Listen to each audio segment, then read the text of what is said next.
Luminous Souls.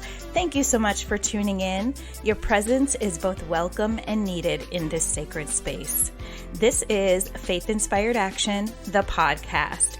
I am Tara Todd, multi-passionate healer, faith fanatic, plant medicine enthusiast, and co-creating queen. Nope, never been called modest. But I am your host, and I am so excited to venture on this journey with you. I help people remember who they are and harness their power to curate the life they desire. So we'll have conversations around mindset, metaphysics, faith, personal development, and expansion. I believe in one consciousness and the interrelation of all living things. So let's water each other's tree, nourish one another's soil, and empower humanity to align, transform, and transcend into their divinity. I am all about the healing, wholeness, and as a collective, living our most sovereign and authentic lives. I am extending my branch to you, so let's jump right in.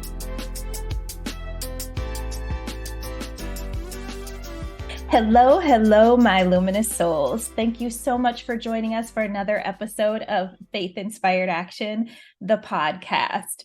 Today we have a very special guest with us, Miss Jade Rachael. She is a dear friend, and I'm super excited to introduce her to you guys and for you to hear a bit about her evolution and her story. Now, Jade is somebody that I've met in the online space, in the coaching space, and we immediately connected to each other. She is so amazing. I've had a reading with her, and yes, her talents are extremely powerful, and she is definitely a very important light worker on this planet. So Jade's title is Transformation and Business Coach. She is also a soul alchemist, self-proclaimed queen of energetics, and a psychic healer. Jade, welcome. We're so excited to have you on today. Thank you so much. What a beautiful introduction. And I'm super excited to be on this podcast. Yay. I believe it's going to be the podcast of 2023 and going forward. I'm so excited to be here. Thank you. Thank you so much. I'm super excited for the people to learn all things Jade. And I want to just go ahead and hop right in. So let's talk about, so what I know about Jade is that her gift started very, very early.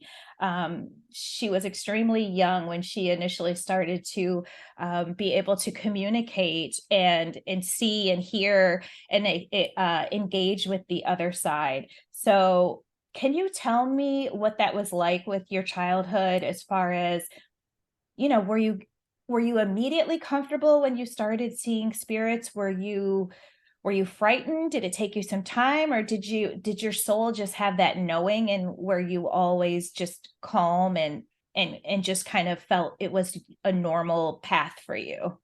Can you talk a little bit about that?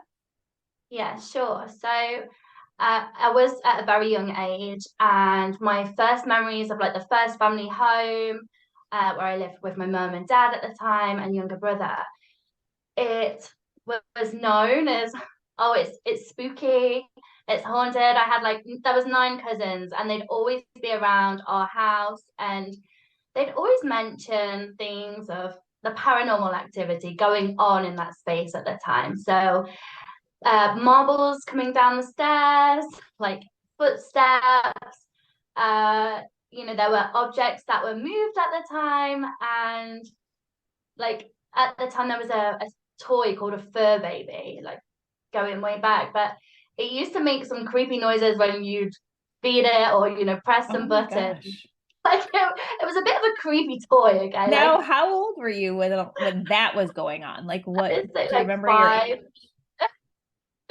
And so what was happening inside you? Because even you just talking about it, I've got those, my stomach is clenching itself, oh no. Right. Yeah, it was scary. And I feel because at that age, at such a young age, you take on everyone's thoughts, what they say is truth, right? We're conditioned. So I was told, by my older cousins especially, there was quite an age gap, and they're like, no, your house is haunted, it's scary, these toys are being moved around and going off with no one touching them. And I remember thinking, oh my gosh, I don't want to live here. We had a cellar downstairs. Like, not many houses have a cellar like in the UK, but again, there were stories my older cousins would say, like, you don't want to go down to the cellar. And it really, like, that first experience without me even connecting with spirit at the time was,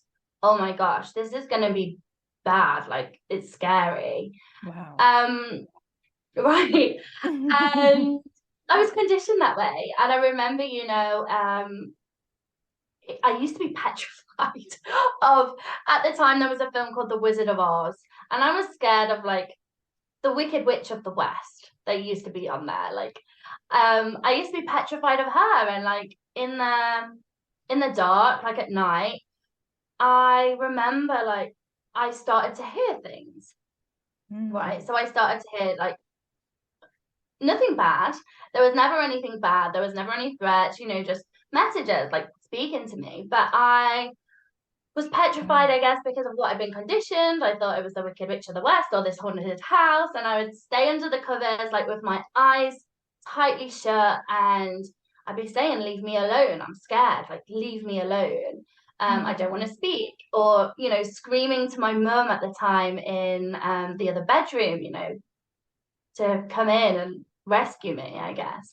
And it got to the point where I'd sleep with like a bedside lampshade. And that's when I started communicating really with spirit in a different way.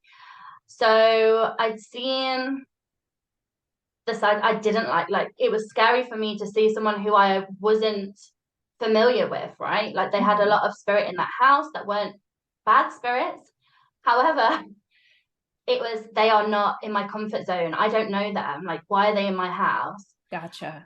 So I then started to see the next step that I remember was I was in our downstairs kitchen and I looked outside. So it was on a corner plot, and I looked outside the left hand that went through into like the grass area of our garden. And I saw my mum stare at me for what felt like forever, and then turn her head and walk over to the garden. And I thought, what's she doing? Little kid, I go outside and I'm like, Mom, where are you? She's disappeared. I'm like, what's going on? And I remember running around then, like, through the back gate to the left and round to the front of the house. And the front door was closed. And I thought, what is she doing? And I finally came across her, and she was in my brother's bedroom. And I was like, what were you doing outside? And she'd never been outside. I had a feeling you were going to say that. Yeah, right. And I'm like, right, okay, this is strange. And then after that, I started having like conversations with my auntie Tracy in the evening, especially when my mum and dad divorced. It was a very traumatic time. I was a daddy's girl. I was feeling, that abandonment, that loss, the loneliness. And I remember I'd speak with my auntie Tracy about how I was feeling, and she'd be comforting me. And my mum would say, your auntie Tracy's not been here. So spirit were coming to me in the form of a loved one to make me feel more comfortable. I was going to say, because you spoke to them and basically said, I'm scared, I don't know you. And so they then approached you in a more comfortable form. Yeah. So your aunt was actually living. Yes. Okay. Yeah, she was. Okay. But they were coming as her, so you would feel more comfortable. Wow. Yeah. And like my mother figure as well. So it was really beneficial at that young age. I feel like there was a lot of alone time, but I never felt alone. Like, I would go off into the woods and I'd be doing like, I remember I used to make like little potions of like the berries and the leaves, and I was really so creative funny. as a young love child. That spirit really helped me, and they were really comforting through that period. And like, even helped in bigger scenarios. So I remember a time, just for an example, where I was downstairs with my mum. And so I've got a brother called Jake who's a year younger than me. And I do have a sister as well, but it was just the two of us at this point. And I remember speaking to my mum in the kitchen and saying, we need to get outside. Jake's going to jump. And she was like, what are you at? And I was like, no, we need to get outside. And I remember us going round to the garden. And my mum still tells like everybody this story, but my younger brother actually jumped from his bedroom window thinking he was Superman. Mm. And my mum was that like it, and you know what? It's crazy when you look back and the different stories that came through, but they were always there guiding me, supporting me, and comforting me. So they were a huge part of childhood. And from that, like sadly, then I ended up going into school, and of course, society teaches you and those around you, it's an imaginary friend. Yeah. Do you want to be quote crazy kid? It's Yeah. a trauma response. Wow. You want to fit in. So I remember going to school and literally saying, I don't want to be the crazy kid. I want to fit in. So I don't want to see spirit talk to them anymore. And I remember being so certain. And you know what? That happened. And through those school years, after that point, and again, because you intend it to be so, right? Like before, when I said I was scared, I don't want them to, come to me, they came as a loved one. And when I said, like, that's it, I don't want contact, I don't want to be this crazy kid. Yeah. And And I think it's then important to note that when you're working in the light, and the spirits around you are from the light, they will give you that kind of respect, and not they're not there to torment you and that's how you know that you're safe, and that's how you know that they are probably ancestors and loved ones, and right, people that genuinely care about you versus something dark and demonic. 100%, yeah. And they listen, and like our angels are around us all the time. They always want to help us when we're going through those dark stages. If we ask for the guidance, they can't interfere with our lives if we're not asking for, I need some help, can you show me a sign, can you show me this? They're not going to get involved unless you ask, because Exactly. it's your life, Free you're here to will. experience. Yeah, Free we will. have free will. Mm-hmm. 100%. So I completely put spirit off throughout, primary school, going into secondary. In my teens, it became popular then. So it was, the tarot, the spells. It was like love potions for the boys, or like, Mm-hmm. um, like it then became cool to talk about spirit. There was people over there, doing their Ouija boards, or doing, they're wanting to experience this. And that's when I started with like the tarot, and the oracle cards. But again, it was never to, I didn't want to see spirit. I didn't want to be the quote crazy kid, but You just it wanted to was getting play. in. Yeah. And like, it was cool to do so. So Mm-hmm. I was having fun. And that was something that I had for a long, long time. I got sucked into the whole society. I was going to school. I then went to college, got a job. And So at no I point in remember, time, sorry to interrupt you, but at no point in time up until this point, or up until the point that you even got into corporate, did you see any of your interactions as you having this special gift?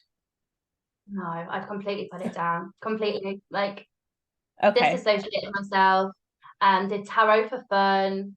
So And even when you did tarot, you did not even notice that you were maybe more adept at it than other people, or could read deeper, or like, did you see that there was any difference between how you played with tarot and maybe how someone else did? yeah, so I just thought I was talented at You're reading just tarot better at cards. Yeah, right. it. Yeah, yeah. I hadn't taken it as though, spirit. And I know you do tarot as well, Tara, but a lot of the messages initially, and especially if you've not, been utilizing those psychic gifts, we're all born psychic, but it's a muscle memory. And a lot of the time it's just like thoughts floating in. Like, and I think, well, it's me. I just know what to do. Gotcha. Um Yeah. I love that. I love that. until, yeah, and then corporate as well. It was another story. It was when I stepped into management, area management. It was like you can't really mix woo-woo, Jade, and, you know, this career that you're in.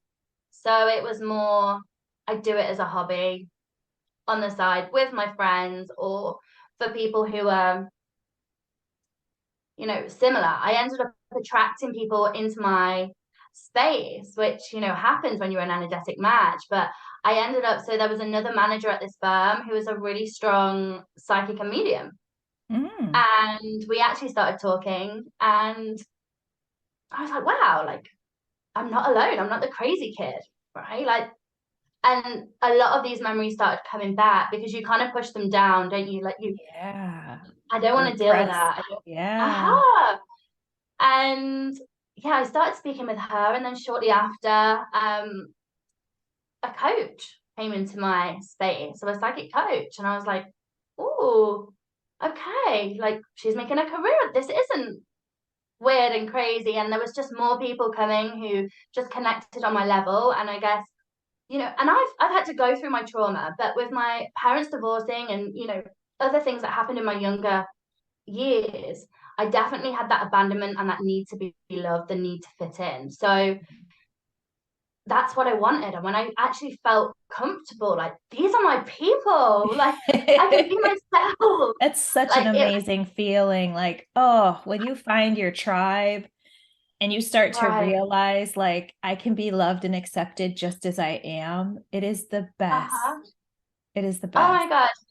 Like, life changing for me at that time. And it really gave me the confidence of claiming who I was again. And, you know, if people would ask me what I do, it wasn't just, you know, the area manager or the director. It was, oh, and a psychic coach. I'm a psychic. And it took me so long to say psychic, and then even, you know, stepping into events saying I am a psychic coach. Like, I, because a lot of people call it woo woo, right? Like, Yeah. and Mm-hmm. there have been many skeptics over the years, which I just love to show them the way, right? To show them the magic and, you know, Yeah. help them open their eyes. But And I yeah, feel like definitely. that's when I met you. When I feel like when I met you, you know, you were deep in your corporate thing and balancing a lot, but Mm-hmm. you were using your gifts and kind of stepping, you know, one foot in front of the other, stepping into, you know, who you are right now. So yeah, so I've gotten a chance to see a little bit of that evolution that has been really cool to see. And you know, just Thank watch you, yeah, just blossom, honestly. So that's been really beautiful. Yeah. thank you Yeah. so much. And it's definitely, yeah, it was balancing it alongside. So I remember I set up my first like psychic page on Facebook.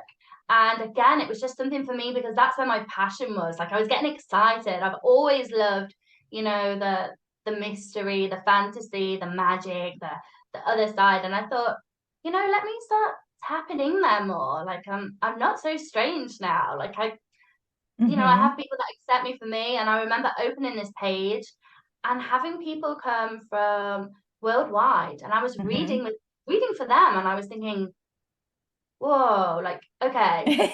And like, when, you know, when these people are coming back, and some of them, like, they'd had, you know, really traumatic experiences happen to them, or they were going, you know, they were in toxic relationships and toxic jobs, and they didn't tell me anything before coming to me, and I was relaying this, and they, you know, they were changing their life because of our sessions. And I think that's when I realized, like, Jade, this is a lot bigger than what you've put it as, you know, a hobby. Yes, yes. And it's bigger than you, right? Because it's your gifts are for the world. So, Mhm.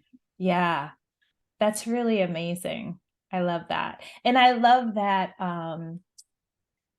I feel like it's so interesting kind of like how God works and you know how spirit works where like you said at first you were uncomfortable you made it known they stopped and then you kind of started interacting because it became more familiar like you asked for something more familiar or made it known that you were uncomfortable because it was not familiar and so they came to you in a familiar way and then you said I'm stopped completely and they stopped completely, but they sent someone to show you that you Right. were not alone, that you were not crazy and an outsider and, you know, woo woo and bonkers, that you have a real gift. And I just love that, those like gentle nudges and those gentle tugs, like nothing with God is bam, like slam it on you, force it on you. Again, it's the free will and him just trying to communicate with you in a way that is comfortable and loving with you. And slowly but surely, like it might be years, but if that's your progression, there's nothing wrong with that. You know what I mean? And so by the time you met this lady and you're in corporate, it was the right timing for you to start looking at it from a different perspective. And I just, yeah, that's so beautiful. That journey is so Honestly, beautiful. magical, and how people are brought into your surroundings, you know, it's always for a reason. And I'm so blessed for the people I've met along my journey. You're one of them, Tara. Like, such an inspiration in all that you do. And just being surrounded by beautiful souls. And you know what? Being surrounded by these people is one of the like core reasons I wanted to leave the corporate space as well. You know, to be able to choose who I work with, to choose that circle and not have it thrown upon me, because you know, there's people that you're surrounding yourself with on a daily basis. You're taking in their energy, you're taking in whether that's good or bad, and we're all energetic beings. But it was definitely something that made me want to, you know, expand that. I joined like psychic and healing circles. I started mixing with more, and it really helped me to grow my gifts on a much deeper level, like, and experience, you know, there's so many gifted people in this world, right? Like, everyone is born So psychic, many. you know, they've Yeah. all got their own you know, expertise. And I remember just meeting a lot of women and thinking, wow, she can do this, and you know, just phenomenal. Yeah. Yeah. I love that. So at this point in time, like you said, you were starting to use your gifts more in corporate, and Uh-huh. and we know, you know, today you're not a part of corporate. So talk to me about that triumph. Talk to me about setting yourself free and what life is like now for you. Uh-huh. So yeah, it was such a journey. And I mean, I remember, like, you know, and I thank that experience for everything that it was, because I grew a lot, you know, I learned so much, and it was amazing the experience I got to have. But what made me leave and got me to the point was I mentioned, you know, people around me wanting to be there, but I had this life on paper and to the outside world that people were like, they'd come up to me, I don't want to exaggerate and say daily, but daily or almost daily, to say, wow, your life, like, I wish I had your life, like, your job, your I was flying first class all the time to these five-star resorts. I was like, I had my company car. I had, you know, a lot of money coming in. I had a Vivian Westwood uniform. Like, I was, everything on paper looked very glam. It was very material. Checked I all was the boxes for the Matrix. right. That was it. That was it exactly. I was getting awards. I was getting, you know, biggest impact award, you know, manager of the. I was getting all of these, and it was great for my ego, right? And it kept me trapped in something, because, and you know what? Again, like, my family, and going back generations, my grandma worked until she was 80 years old. It's always Wow. been work, work, work. That's what makes you successful in life. So I had this drilled in again, like, you know, my father and everyone, it's the work ethic. That's what gets you the rewards. That's what determines the success. And, you know, my grandparents are my world. Like, they really are. And their dream was, because they'd never got to, you know, area manager or director level, they wanted that for me. So I was Yeah. getting all the promotions, and again, I was sucked into the matrix, right? I was like, yes, this is what I'm going to do. I'm going to be here collecting all these rewards until I retire. But then something hit me, like, things changed from me being able to help others. So I used to be able to coach so many people. Like, I've coached hundreds in corporate world. And even as management, they used to send me like the underperformers and the people they wanted managing out of the business. And I love turning them into the top performers of the business, collecting an award, because I was rooting for them. Yeah, I love And that. then it ended up being, you know, the the restructures, the redundancies, the disciplinary hearings. And I was working, I didn't know what a weekend off was. I was missing my dog. I've got two dogs, two fur babies, my heart. One was diagnosed with a terminal illness 5 years ago, and it was heartbreaking. At the same time, my grandma was diagnosed with Alzheimer's dementia. My granddad had a heart attack. There was a lot going on, and I couldn't be there for the ones who needed me. The ones who, they'd do anything for me. They love me. They are my world. And I realized, wow, like there were so many times I chose my job over everything else. My relationship, like I was work, and then I take the work home with me, but I was successful. I was a top performer, and I was, living that life. And then it came to a point where I took a week of leave because I was like, intuitively, I was feeling burnout, I was feeling sad, I was feeling depressed, right? And I needed some space. I took a week of leave. I didn't do anything else other than go in and into myself. And then from this time, at the end of the week, I wasn't ready to go back to work. I'd never had a day sick, but I actually went to the doctors and I was signed off for 2 weeks. They prescribed me antidepressant tablets on the day, like antidepressants, citrulline on the day. And I was like, wow, like I remember feeling a mess. Like, how have I gone from this person winning awards to like feeling this low? And I remember thinking I was going crazy. I remember feeling I was ungrateful. Like I had this life and I was just so sad. Like it was great on the outside, but the like, inside, what's wrong with me? I can't get on board. Right.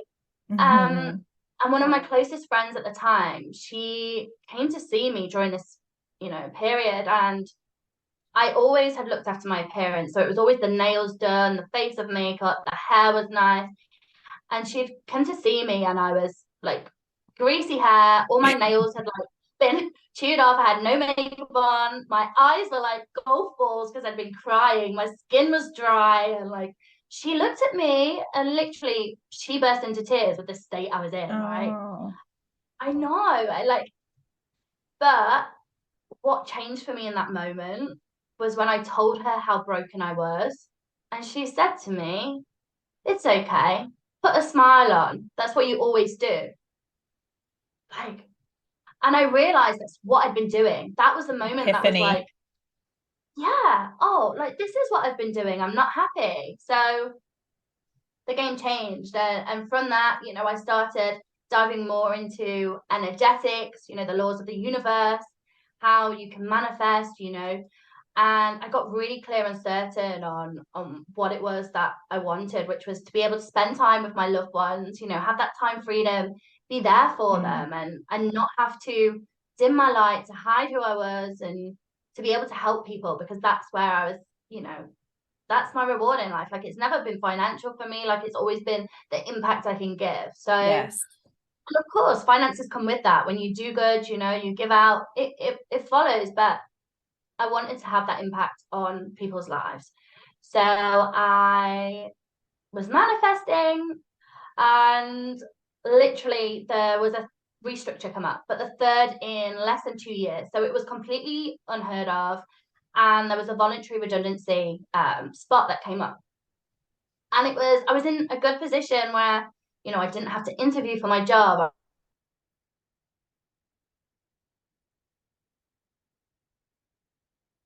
Yeah, people were like, well, Jade, you'd be silly to leave. You'd be silly to leave. You'd be crazy. And I was like, this is it. Can you repeat the last thing you said, because the sound went out? Oh, did it? Sorry. So the voluntary redundancy came up, and I remember people saying, Jade, you can't even think about that. You're crazy. You have the dream job. And I was like, nope, I'm taking it. This is the step of the universe. And of course, I cried when I called my boss to say, I was handing in my notice, like I wanted the voluntary redundancy. And I remember her saying, please reconsider. Like, I need you to reconsider.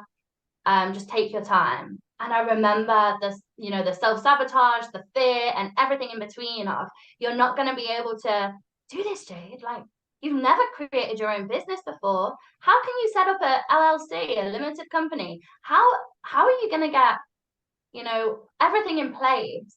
Right now, you're stable financially. You've got a good job. You've got this. It's not just me that I'm going to be affecting. It's Michael, it's my boys, it's my family, that lifestyle. And could I actually do it? Because I was so scared. Like, I hated showing up on camera. Like, so the thoughts of having to step into that person was, something else. But I did it. I set up the limited company straight away. I acted quickly because, before all those self-doubt fears come in and the questions of me talking myself out of it, right? I got it done, and it worked beautifully. Like, the clients started flowing in. I, of course, have had, struggles and self-doubt and imposter syndrome come in along the way. And I've had to deal with that, through different techniques, but it's literally like, I can hand on heart say I'm living my best life right now. Like, I'm the happiest I've ever been in every area, like my friendships, my partnership, my my clients, like seeing the impact that I'm making, it's just something else. And the soul surgery, my recent container, has been like, I honestly feel this is my life's work, and just being able to help people rewrite stories and limiting beliefs that they've been 10 years in therapy for, or, they've carried for 20 years of their life, and they're now actually releasing them and stepping into this new magical version. So yeah, I hope that answered the question. Absolutely. Go I off love tangent. it. No, I love it. I love it. And I think that it will resonate with a lot of people who are in the same position and have, tons of gifts that could create a life for them. And just on that kind of, should I not, as far as like staying in corporate with the stability and the comforts versus going out on your own. And I think it's important to recognize too, like, that's exactly how the matrix is created and what it's created for, to condition you into getting a job and doing what they want you to do. But like you said, like, the rewards were keeping you there. So it feeds your ego. And the difference between a corporate job and not that there's anything wrong with having one, if that's what your heart desires. But those of us who don't desire to have one and who are wanting to utilize the gifts that we were given, I think the biggest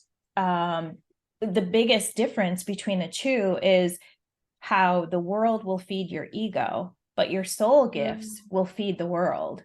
Your soul gifts are meant to be given. Yeah, to be given out and to be shared and to help others. And so it doesn't get your ego tied up in it, or it shouldn't, because again, the work is to impact others. So I think, and you'll find like your circle as well. Sorry around that, but they will celebrate you when you go in debt for a mortgage. They'll celebrate you when you're working, so hard that you're burning out because you've got a great job on paper, but they won't celebrate you when you're taking the risk, when you're wanting to better your life, when you're stepping into your business. And that's something as well which can be really hard, especially at the beginning. So look at your circles you've got around you. That's right.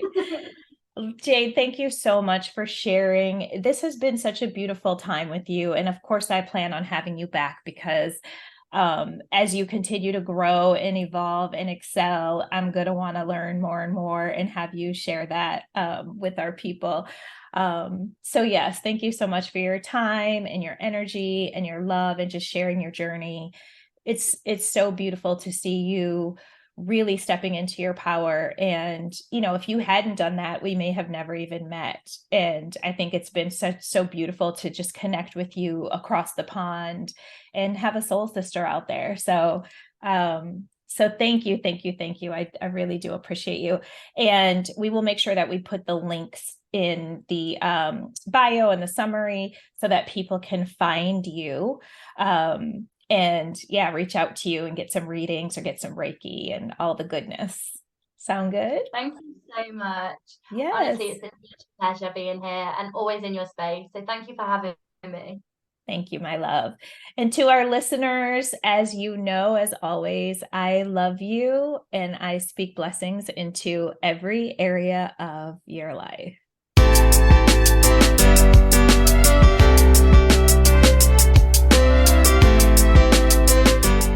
Thank you so much for joining me here at Faith Inspired Action, the podcast. Whether this is your first listen or you join me regularly, I am eternally grateful. I hope you enjoyed this episode. Please do me the honor of liking, subscribing, and leaving me a comment or review. I'm totally up for connecting online too, so please follow me on Instagram at Faith Inspired Action. Then go to my Linktree to join my private Facebook group and check out my current offerings. I welcome your questions, feedback, and insights.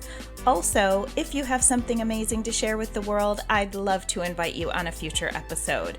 Just direct message me a basic synopsis of your story and include your email. Until next time, I love your luminous soul, and thanks for sharing your light with this community. Music written and produced by my brother, Jade Taylor at Lord Kingdom Productions. All rights reserved.